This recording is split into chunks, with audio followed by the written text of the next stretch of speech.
There is a type of man, a man's man, a real good old boy, one of the lads, who is born to be a prat. How many did we have last night then, lads? 8, 9? And the rest. An intensely annoying, Now, Wally will tell you that I never hit a bloke unless he's out of order. utterly contemptible. Pink tie, Wally. Backs to the wall, lads. Wally's on the turn. Iffy, iffy. Human disease. This man is a Wally. These men are Wallies. They deal exclusively in oral sex. Oh, look at the size of that! Not around, lads. They also love their mothers. Staying alive, staying alive. Ow, ow, ow, ow. Wally? Shall I warm up some more brute for you, love? That bath must be stone cold. No, Tom, I've got to knock it on the head. Wally and Wally are coming round to take me out showing off. I know that, love. They've arrived already. I put them in the living room with some fun-sized Twix. Well, I better get down there, Mum. Know what I mean? I think I do, love. You mean you better get down there, then? Spot on. I've made you some Malteser sandwiches for the journey. I'll leave them on the landing, all right? And Wally, I hope you've washed everything. Mum, I left a can of beer on top of the fridge. Can you put it back in for me? And do leave it out.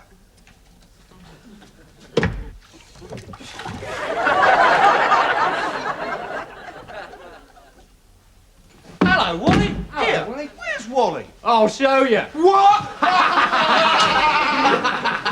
When have you boys got the time? If you've got the energy, Mrs. W. Now, how you lads think these things up?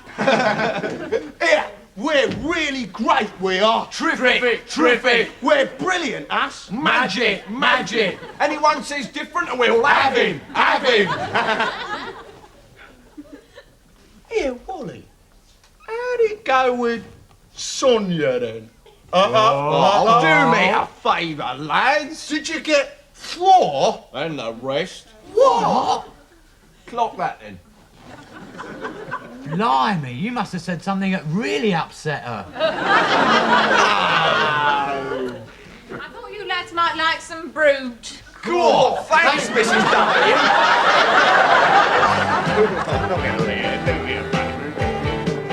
Hey, Wally.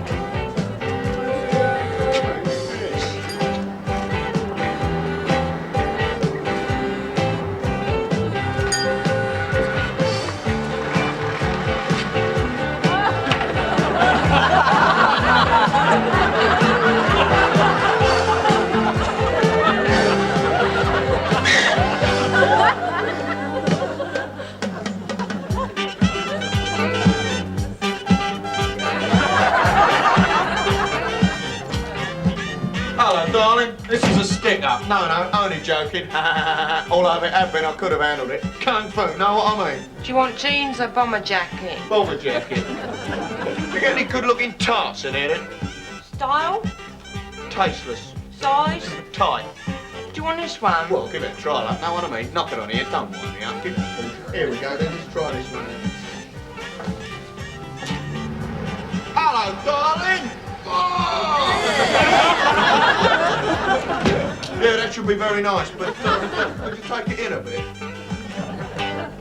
Wallies earn their living on television, appearing in advertisements for lager beer.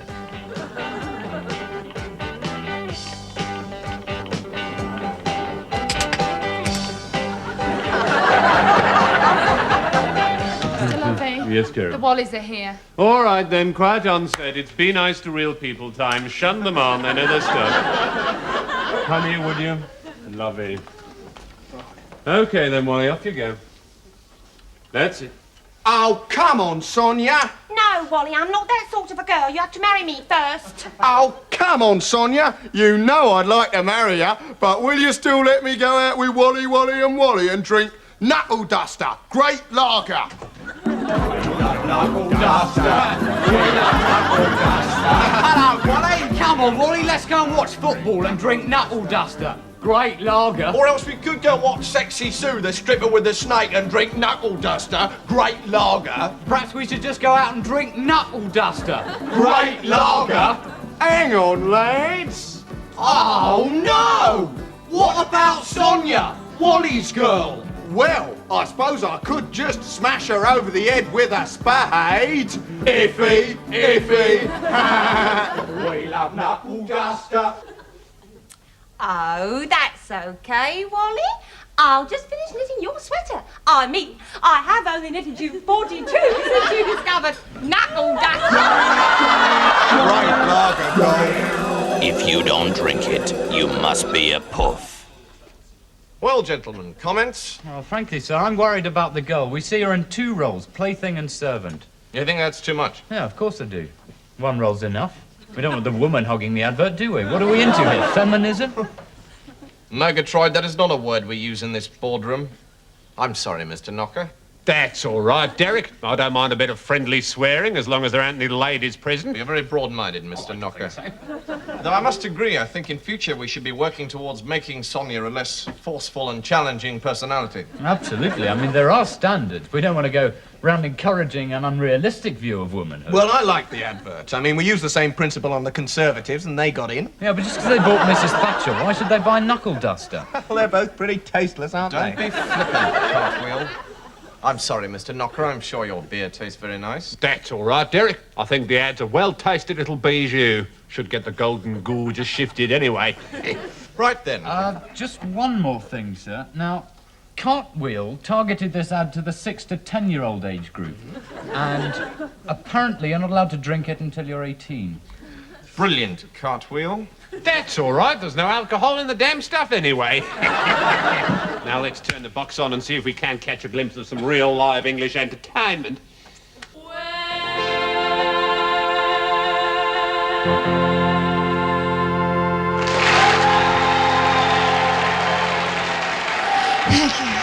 Thank you. Thank you. I love that song. Don't you love that song? I love that song. Okay, right now, I'd like to introduce to you a very old friend of mine. Okay, not that old. He used to be a big star, and I can remember the year I hit the big time was the year he hit the bottle. No. It was the year before that he hit the bottle. But I'd like you now to welcome him into your hearts and into your homes. Ladies and gentlemen, Mr. Mike Wilson!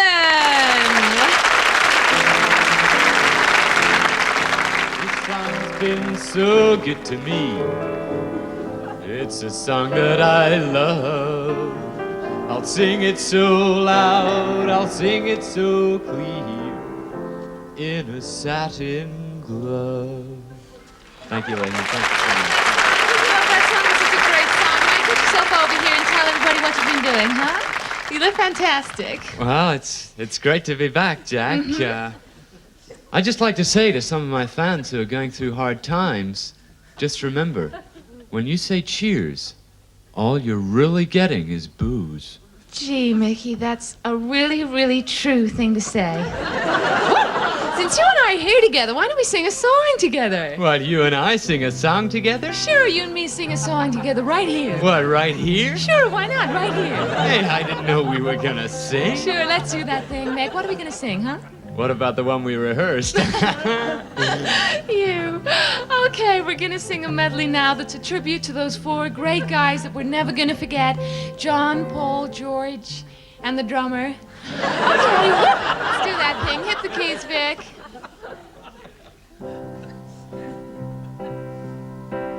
Yesterday,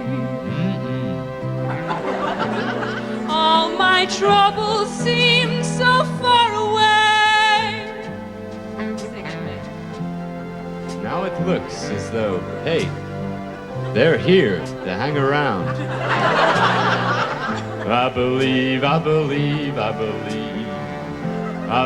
in yesterday. Suddenly,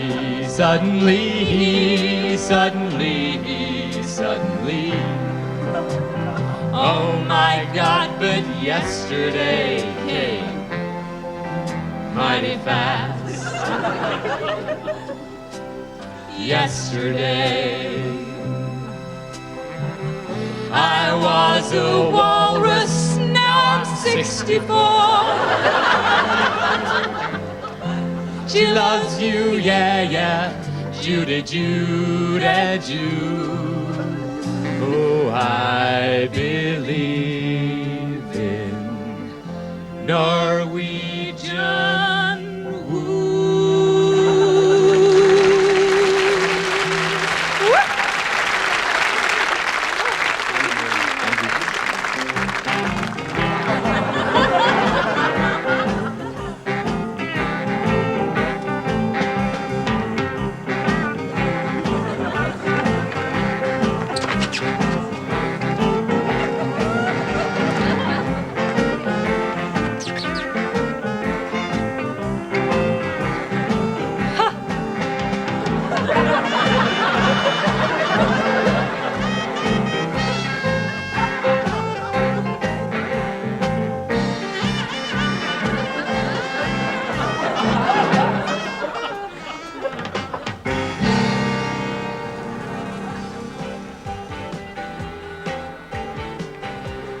Hey, lad, you fancy a takeaway? Yeah, all right. Sound like that. I could eat a box. You should be so lucky.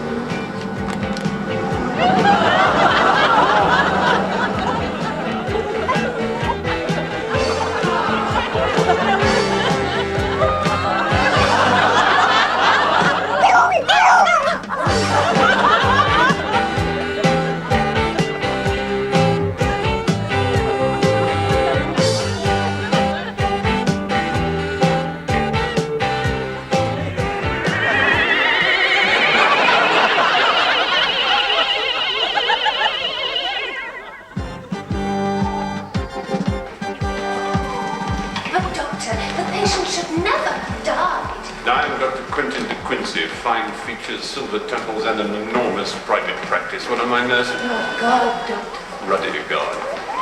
Stop it, nurse. I'm not doing it, Doctor, it's the baby. Pity not to hear a woman scream. Now listen here, you baby. I'm a private doctor, that means I'm better, do you understand? Better. Now, stop crying. Splendid. Tell me when it's in the post. This mother was protected by Bupa. A happy birth when she wanted it. This woman had to wait 25 years for the NHS to get around to her. Bupa puts the class prejudice back into being it.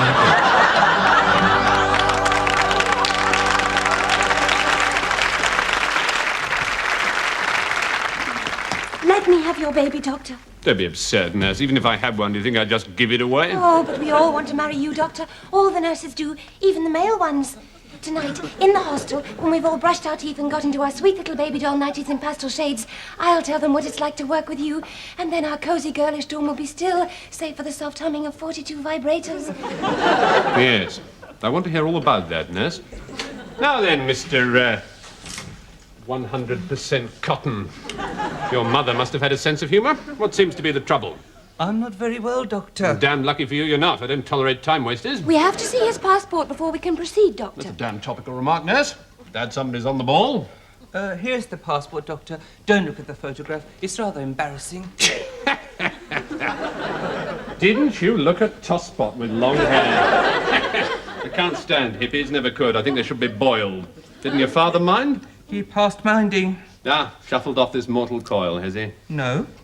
Dead. Oh, I am sorry. No, you're not, nurse, and you know it. Oh, Doctor, you can read me like a book. Thank you. Go upstairs, bind yourself in leather, and I'll come and thumb through you later. I was employing a metaphor. There, you see, we'll give anyone a job at this hospital, Mr. Cotton. Doctor. Yes, 100 guineas. National Health Service pay dispute. What about it? Oh, I don't know. I just thought I'd mention it. Has he been satirising like this regularly, nurse? Mentioned the Pope last Tuesday. How unpleasant. Oh, no. I thought your name was 100% cotton. It says here, Biri Barney Singh with an H on the end. It is. It is. That's a bit confusing, isn't it? I think I'll just call you Curry. I'm sure you'll understand that's meant in a liberal, humane and caring kind of way, Mr. Curry. So, what seems to be the trouble? My leg. Everyone's a ruddy expert these days, aren't they? Been watching Tomorrow's World, have we? It's your head, man. It's bandaged up like an Egyptian mummy. I'm a Sikh doctor. I realise you're a Sikh, man, or you wouldn't be here. Why are you talking Italian, nurse? That is the largest cerebral cancer I've ever seen. Well, that's very lovely making jokes about cancer. Why can't we have nice programmes? I have read your letter, but tell me more of your history, Miss Fanshawe. Well, sir, where would you have me begin? At the beginning, Miss Fanshawe? Well, sir, you must know that my mother died when I was born, and my father, Captain Jack Fanshawe. Mad Jack Fanshawe? Yes, sir. I believe that is what the world knew him as. Mm. He died when I was an infant, leaving my guardian, Mr. Spottiswoode, an amiable gentleman in the city, nothing but debts to settle after his death. Yeah, that's Jack, all right. I was educated at Mr. Spottiswoode's expense at Highfields, a charitable institution in Hertfordshire. A charitable institution in Hertfordshire? Yes, sir. A charitable institution in Hertfordshire, some miles from the town of Royston. The town of Royston, you say? You have it exactly, Sir William. Please go on, Miss Fanshawe. I spent many happy days at this charitable institution in Hertfordshire, some miles from the town of Royston, and indeed within happier walking distance of the towns of Hitchin and Stevenage, though too far from Hadley Wood than makes quite a pleasant walk. I see you know your hearts well, Miss Fanshawe. At Highfields, I was taken under the care of a Miss Bedloe, a kindly lady of reduced means. A Miss Agnes Bedloe? No, indeed, sir. A Miss Constance Bedloe. And when you left the care of this Miss Constance Bedloe? Under Mr. Spottiswood's direction, I assumed a number of positions abroad. I left the employ of one of Germany's reigning houses under a cloud. Then I joined the household of Sir Robert Carver, only to have to leave after one of his sons tried to force his attentions upon me. Upon leaving the household of Sir Robert Carver, I returned to find that my guardian, Mr. Spottiswoode... The amiable gentleman in the city? Yes, indeed, sir. The amiable gentleman in the city, who was my guardian, had died, leaving me no provision under his will save a letter of introduction to you, sir. That letter you now draw from your bosom. And now you know my story. It is a story that moves me greatly, Miss Fanshawe. Jane, I knew your parents well. Your mother was an angel and your father was a dog. So Cousin Basil wasn't mad. You yourself were not wholly indifferent to my mother's beauty in earlier times. You were in love with her a bit, I fancy. Yes, I fancied a bit too. I loved her, Jane. I loved her with all the passion that beat in my young breast. Breast. I should have married her if your father had not stepped in and ruined everything. I am sensible of that, sir. Sensible? Deeply sensible. How sensible? Deeply, deeply sensible. Jane, let me look at you. You have your mother's eyes, I think. Yes, sir. In my reticule. I keep them with me always. So now, after all these years, Kitty looks to me for her child's protection. Jane, there is only one position in my household for Kitty's girl. I believe you can guess. Oh, sir. Hush now. How soon may I expect an answer? Sir William, I must give it you now. Yes, yes, 100 times yes. Jane. The sculleries are downstairs. Mrs. Miggs will give you a uniform. Oh. Excuse me, sir, has this woman been wheedling her way into your affections? Certainly not. Oh. She seems to have been doing a spot of wheedling from where I'm standing, sir. Well, she hasn't. My mistake then, sir. Just thought it might have been Wheedling Wilhelmina. Famous German wheedler, that's all, sir. Extraordinary.